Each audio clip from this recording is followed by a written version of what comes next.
Hello everyone, welcome to study with me. আমরা life সায়েন্সে আজকে যে চ্যাপ্টারটা পড়বো সেটা হচ্ছে রেচন বা এক্সপ্রেশন। ওকে, তো রেচন বা এক্সপ্রেশন মানে কি? রেচন হচ্ছে আমাদের রেচিত পদার্থ যেগুলো আছে সেগুলো হচ্ছে আমাদের বডির বিভিন্ন বিপাকজাত দূষিত পদার্থ। এই কথাটা মনে রাখবে যে আমাদের শরীরে বিভিন্ন খাবার আমরা গ্রহণ করছি। আগের চ্যাপ্টারে আমরা পুষ্টি পড়েছি, যে পরিপাক কীভাবে সম্পন্ন হয় দেখেছি। তো পরিপাক হবার পরে যে প্রয়োজনীয় দ্রব্যগুলো সেগুলো তো আমাদের প্রত্যেকটা কোষের মধ্যে চলে গেল, কোষ গ্রহণ করে নিল, কিন্তু সেখানে যে ওয়েস্টটা তৈরি হবে সেটাকে তো বের করতে হবে বডি থেকে, তাই তো? যেটা আমাদের বডির জন্য দূষিত পদার্থ, সেই যে বিপাকজাত দূষিত পদার্থকে দেহ থেকে বের করার পদ্ধতি সেটাই হচ্ছে রেচন বা এক্সক্রিশন। ওকে, তাহলে কি আছে দেখি। জীব যে জৈবনিক প্রক্রিয়ায় সজীব কোষে উৎপন্ন বিপাকজাত দূষিত পদার্থগুলিকে কি করে দেহ কোষে অদ্রাব্য কেলাস বা কোলয়েড রূপে সঞ্চিত রাখে উদ্ভিদের ক্ষেত্রে, এবং বিভিন্ন অঙ্গের সাহায্যে দেহ থেকে নির্গত করে প্রাণীদের ক্ষেত্রে। ওকে, করে দেহকে কী করে সুস্থ ও স্বাভাবিক রাখে, আর সেই পদ্ধতিটাকেই বলা হয় হচ্ছে রেচন বা এক্সক্রিশন।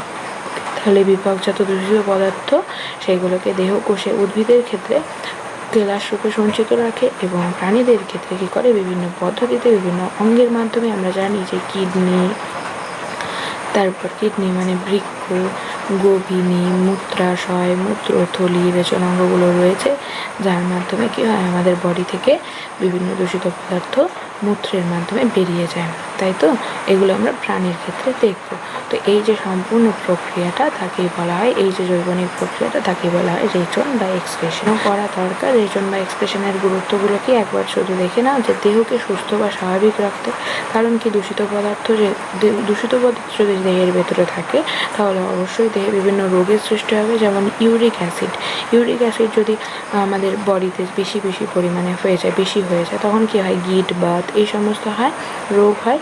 তো দূষিত পদার্থ বডি থেকে বের করে দিতে হবে, দেহকে সুস্থ রাখতে হবে। তো যেই পদ্ধতিতে বের করে দেবে সেটাই হচ্ছে রেচন। তারপর জল সাম্য বজায় রাখতে, রেচনের মাধ্যমে কী হয়, জল দেহ থেকে নির্গত হয়ে যায়, তাহলে দেহে জলের ভারসাম্যটা বজায় থাকে। ওকে, প্রোটোপ্লাজমীয় বস্তুর ভারসাম্য বজায় থাকে। প্রাকৃতিক সম্পদের আবর্তন হয় কীভাবে, যে রেচনের মাধ্যমে কী হয়, উদ্ভিদ বা প্রাণীদেহ থেকে বিপাকজাত যে দূষিত পদার্থগুলো আছে নাইট্রোজেনযুক্ত বা নাইট্রোজেনবিহীন, সেগুলো কী হয় পরিবেশের বাইরে বেরিয়ে আসে, তাই তো? পরিবেশে পরিত্যক্ত হয়। আবার সেইগুলোকে কী করে, ছোটো ছোটো মাইক্রো অর্গানিজমসগুলো যেগুলো আছে, ব্যাকটেরিয়া, ভাইরাস, এরা ওই পদার্থগুলোকে বিশ্লেষ্ট করে আবার সরল উপাদানে পরিণত করে, এবং ওই জৈব অজৈব উপাদানে পরিণত করার পরে সেগুলো আবার কী হয়, জলের মধ্যে দ্রবীভূত হয়ে যায়। দ্রবীভূত হয়ে আবার উদ্ভিদ দেহ সেটাকে গ্রহণ করে, আবার সেটাকে ইউটিলাইজ করে। তাহলে একটা সাইকেল এভাবে আবর্তিত হচ্ছে। প্রাকৃতিক সম্পদের আবর্তনটা হচ্ছে এইভাবে, তাই তো? আর অর্থনৈতিক গুরুত্ব কি? অর্থনৈতিক গুরুত্ব তো প্রচুর রয়েছে। মেইনলি উদ্ভিদ থেকে উৎপন্ন যে সমস্ত রেচন পদার্থ আছে, যেমন রজন, রাবার, তারপর গদ, উপক্ষার, এইগুলো মানব কল্যাণে বিভিন্ন ক্ষেত্রেই ব্যবহৃত হয়। এদের ব্যবহারগুলো খুব ইম্পর্টেন্ট, যে কোন নাইট্রোজেন গঠিত কেমন দূষিত পদার্থ রয়েছে, নাইট্রোজেন গঠিত রেচন পদার্থ, নাইট্রোজেনবিহীন রেচন পদার্থ, তাদের সোর্স, তাদের ব্যবহার, এই জায়গাগুলো খুব ইম্পর্টেন্ট। ওকে, এগুলোই আমরা নেক্সট দেখব। তো আজকে আমরা যেই পার্টটা পড়বো সেটা হচ্ছে উদ্ভিদের রেচন।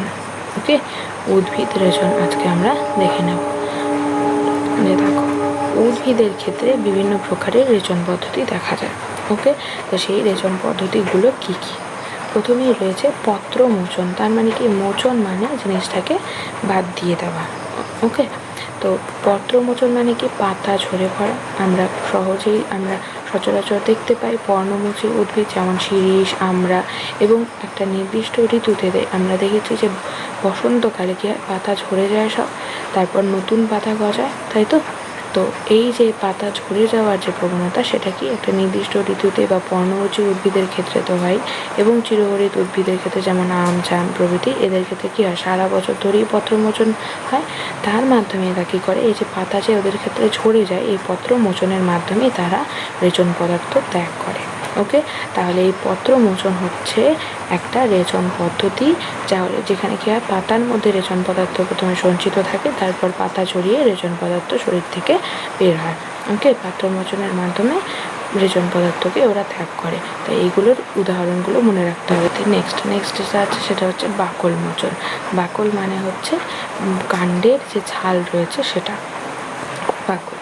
তো উচ্চতর উদ্ভিদের ক্ষেত্রে কি হয়, বিপাক প্রক্রিয়ায় যে সমস্ত রেশন পদার্থ তৈরি হচ্ছে সেগুলো এই যে কাণ্ডের বাকল বা ছালের মধ্যে, এখানে বাকল বা ছালের মধ্যে জমা থাকে।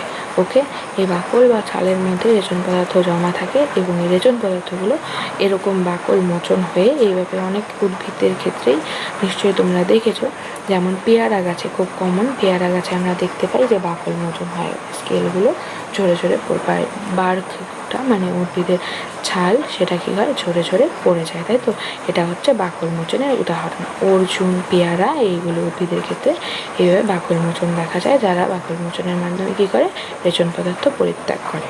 হলো নেক্সট হচ্ছে ফল মোচন, যাদের কি হয়, কিছু কিছু উদ্ভিদের ক্ষেত্রে খোসা, ফলের খোসা, বীজের মধ্যে রেচন পদার্থ সঞ্চিত থাকে এবং ফল মোচনের মাধ্যমে কী হয়, এইভাবে ফলগুলো ভরতে থাকে। এইভাবে ফল মোচনের মাধ্যমে দেহ থেকে দেহ থেকে রেচন পদার্থ অপসারিত হয়। তারপর আমরা কমন যে সাইট্রাস ফ্রুটগুলো দেখি বা ফলগুলো দেখি, ফলের মধ্যে আমরা যে অ্যাসিডগুলো পাই, যেমন আমরা দেখেছিলাম লেবুতে সাইট্রিক অ্যাসিড থাকে, আপেলে ম্যালিক অ্যাসিড থাকে, তেঁতুলে টার্টারিক অ্যাসিড থাকে। এই সমস্ত অ্যাসিডগুলো, এই malic acid, citric acid, tartaric acid, এগুলো সবই হলো সেই উদ্ভিদের রেচন পদার্থ।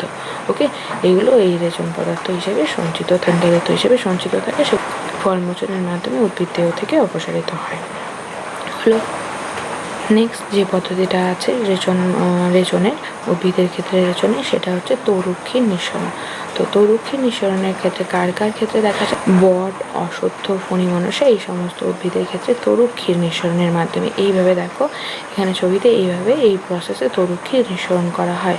ঠিক আছে, এটা এইভাবে রেচন পদার্থ ত্যাগ করে। জল নির্গমন বিপাকীয় কাজের মাধ্যমে অতিরিক্ত জল কি হয়, জলরন্ধ্রের মাধ্যমে নিঃস্রাবণ প্রক্রিয়া উদ্ভিদ দেহ থেকে রেচিত হয়ে যায়, যেমন টমেটোর ক্ষেত্রে দেখা যায়। এর মাধ্যমে, জলের মাধ্যমে তখন তাদের ক্ষেত্রে রেচন পদার্থ শরীরের থেকে অপসারিত হয়, উদ্ভিদ দেহ থেকে অপসারিত হয়। গদ নিঃসরণ, এটা হলো গদ হচ্ছে বাবলা, আমড়া, শাল, সজনে, এই সমস্ত উদ্ভিদের ক্ষেত্রে এই গদ নিঃসরণ হয়। এটা একটা আঠার মতো পদার্থ, যেটা কি হয়, দেহ থেকে নিঃসরণ হয়ে রেচন পদার্থ ত্যাগ করে। পুষ্পমোচন, কিছু কিছু উদ্ভিদ আছে যাদের ক্ষেত্রে কী হয়, পুষ্পপত্রের মধ্যে, ওকে, উদ্ভিদের ক্ষেত্রে ফুলের মধ্যে, পুষ্পপত্রের মধ্যে রেচন পদার্থ জমিয়ে রাখে আর ফুল ঝরার মাধ্যমে তাদের অপসারণ হয় দেহ থেকে, যেমন হচ্ছে এই আর্টেমিসিয়ার ক্ষেত্রে এই পুষ্পমোচনের মাধ্যমে ওরা রেচন পদার্থ পরিত্যাগ করে। ওকে, তাহলে কি কি পদ্ধতিতে উদ্ভিদের ক্ষেত্রে রেচন হয় সেগুলো আমরা দেখে নিলাম। এখন একটা চার্টে দেখে নেব যে উদ্ভিদের রেচন পদার্থের ধরন, কি কি ধরনের রেচন পদার্থ থাকে উদ্ভিদের ক্ষেত্রে। দেখো, উদ্ভিদের ক্ষেত্রে দু ধরনের রেচন পদার্থ থাকে প্রধানত, একটা হচ্ছে নাইট্রোজেন বিহীন আর একটা হচ্ছে নাইট্রোজেন যুক্ত রেচন পদার্থ। তো নাইট্রোজেন যুক্ত যে রেচন পদার্থগুলো তাদেরকে বলা হয় উপক্ষার। ওকে, এটা মনে রাখবে যে তাদেরকে বলা হয় উপক্ষার। নাইট্রোজেন বিহীন রেচন পদার্থগুলো কি কি, গদ, ধাতব কেলাস, তার মানে যার মধ্যে পড়ে কেলাস, মানে তাদের মধ্যে পড়ে র্যাফাইড, সিস্টোলিথেরা, এই জিনিসগুলো কি সেগুলো আমরা ডিটেলে দেখব নেক্সট। তারপর রজন, তরুক্ষীর, বানতেল, ট্যানিন, এইগুলো হচ্ছে নাইট্রোজেন বিহীন রেচন পদার্থ, এগুলোর মধ্যে নাইট্রোজেন গঠিত পদার্থ থাকে না। আর নাইট্রোজেন যুক্ত উপক্ষার হলো quinine, reserpine, daturine, nicotine, morphine, atropine, ephedrine, caffeine, এগুলো হলো নাইট্রোজেন ঘটিত রেচন পদার্থ, যেগুলোর মধ্যে নাইট্রোজেন থাকে। এই চারটা খুব ইম্পর্টেন্ট, যে কোনো এক্সামে কোশ্চেন আসে, নাইট্রোজেন বিহীন ও নাইট্রোজেন যুক্ত রেচন পদার্থ দিয়ে কোশ্চেন আসে। ওকে, এখন এটা আমরা দেখবো যে ইম্পর্টেন্ট পাঁচটি নাইট্রোজেন বিহীন রেচন পদার্থ, যাদের উৎস এবং অর্থনৈতিক গুরুত্ব, এই জায়গাটা খুব ভালো করে দেখে নাও। ওকে, দেখো, প্রথমে আছে তরুক্ষীর বা ল্যাটেক্স। তরুক্ষীর বা ল্যাটেক্স কী হয়, তরুক্ষীর বা ল্যাটেক্স পাওয়া যায় রাবার, পেঁপে, এটা এক ধরনের রেচন পদার্থ। যেটা কোথার থেকে পাওয়া যায়, এটা এক ধরনের নাইট্রোজেন বিহীন রেচন পদার্থ, যেটা হচ্ছে রাবার, পেঁপে, অট, করবি, আফিং, ফণিমনসা এই সমস্ত উদ্ভিদের ক্ষেত্রে পাওয়া যায়। ওকে, আর এদের গুরুত্ব কি, খুব ইম্পর্টেন্ট, যে এরা হচ্ছে যে রাবার যে তৈরি হয়, রাবার গাছের তরুক্ষীর থেকেই রাবার তৈরি হয়। আমরা যে রাবার ইউজ করি রেগুলার লাইফে, সেই রাবার তৈরি হয় রাবার গাছের তরুক্ষীর থেকে। আর পেঁপে গাছের তরুক্ষীরের মধ্যে প্যাপাইন উৎসেচক থাকে। ওকে, খুব ইম্পর্টেন্ট এই জায়গাগুলো খুব ভালো করে দেখো, যে পেঁপে গাছের তরুক্ষীরের মধ্যে প্যাপাইন উৎসেচক থাকে, যেটা কী করে বিভিন্ন প্রোটিন পরিপাককারী ওষুধ তৈরিতে, প্রোটিন পরিপাককারী ওষুধ, ডাইজেস্টিভ ওষুধ তৈরিতে ব্যবহৃত হয়। ওকে, এই প্যাপাইন উৎসেচক যেহেতু যুক্ত থাকে তাই। নেক্সট আছে গদ বা গাম। গদ বা গাম কি?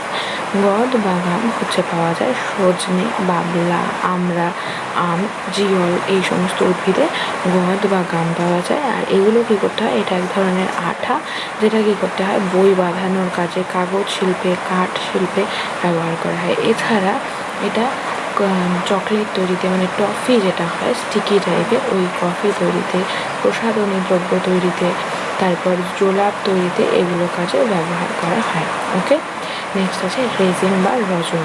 এই রজন বা রেজিন হলো পাইন, শাল এই সমস্ত উদ্ভিদ থেকে পাওয়া যায়। এর অর্থনৈতিক গুরুত্ব হচ্ছে কি, গালা, তারপিন, বার্নিশ শিল্পে কাঠ পালিশ করতে এই রজন বা রেজিন ইউজ করা হয়। ওকে, আর এগুলো হচ্ছে বিভিন্ন ফিনাইল, সাবান, রং এগুলো তৈরিতেও রজন বা রেজিন ব্যবহার করা হয়। নেক্সট আছে ট্যানিন। ট্যানিন কোথায় পাওয়া যায়? চা গাছের পাতায়, আমলকি, বহেরা, হর্তুকি এই সমস্ত ফলের মধ্যে দেখতে হচ্ছে ট্যানিন পাওয়া যায়। মানে এগুলো কী করতে ইউজ করা হয়, এগুলো কাঁচা চামড়াকে পাকা বা ট্যান করতে ইউজ করা হয়।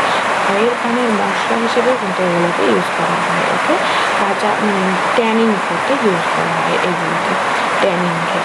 তো বাম তেল কোথায় পাওয়া যায়? বাম তেল হচ্ছে লেবু, ইউক্যালিপটাসের পাতা, লবঙ্গ ফুল, তারপর দারচিনি, দারচিনির কাণ্ড, দারচিনি যেটা আমরা খাই সেই কাণ্ড এবং ত্বক দুটার ক্ষেত্রেই বাম তেল পাওয়া যায়। এবং একটা তেল পাওয়া যায় সেটা হচ্ছে বাম তেল, এবং সেটা কোথায় ইউজ হয়, সেটা বিভিন্ন কসমেটিক দ্রব্য প্রস্তুতিতে, সাবান, প্রসাধন দ্রব্য, ওষুধ তৈরিতে ব্যবহার হয়। এছাড়া রান্নার কাজেতে মশলা রূপে ব্যবহৃত হয়। তারপর আছে নাইট্রোজেন যুক্ত রেচন পদার্থ। নাইট্রোজেন যুক্ত রেচন পদার্থগুলো কয়েকটি কি?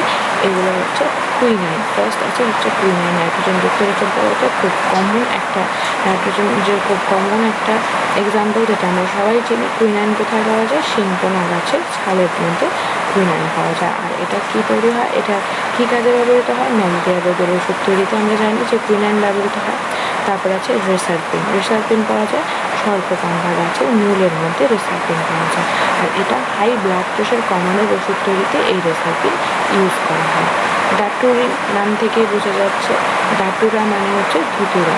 তো এই ধুতুরা গাছের পাতা এবং ফল, ওকে, যেটা খুব বিষাক্ত হয় ফলটা, ওই ধুতুরা গাছের ফল এবং পাতা দুটাতেই ডাটুরিন পাওয়া যায়। আর এটা হাঁপানির ওষুধ তৈরিতে ব্যবহার করা হয়।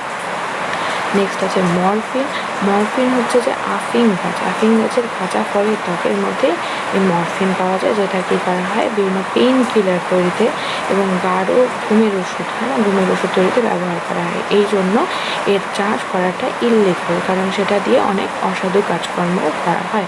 যে নিদ্রার ঘুমের ওষুধ যেহেতু তৈরি করা হয়, তাহলে সেটার ব্যাড ইউজ করলে সেটা মানুষের খারাপ কাজে লাগতে পারে। তাই জন্য এই আফিং গাছের কাঁচা ফলের মধ্যে হচ্ছে মরফিন পাওয়া যায়। তো আর নেক্সট আছে অ্যাট্রোপিন। অ্যাট্রোপিন হচ্ছে অ্যাট্রোপা বেলাডোনা।